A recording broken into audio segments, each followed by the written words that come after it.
Hello friends. Today we will learn about family members.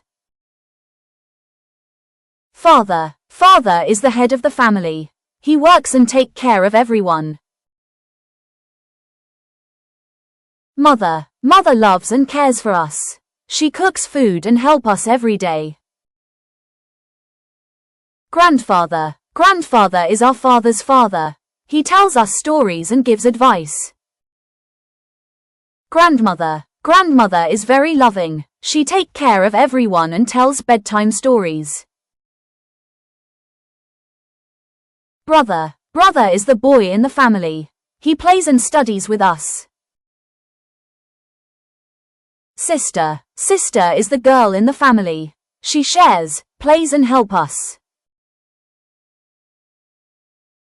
Baby. Baby is the youngest member of the family. Everyone loves the baby.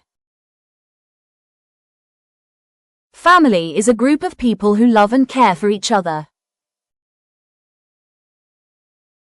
Thanks for watching. Please like, share and subscribe for more videos.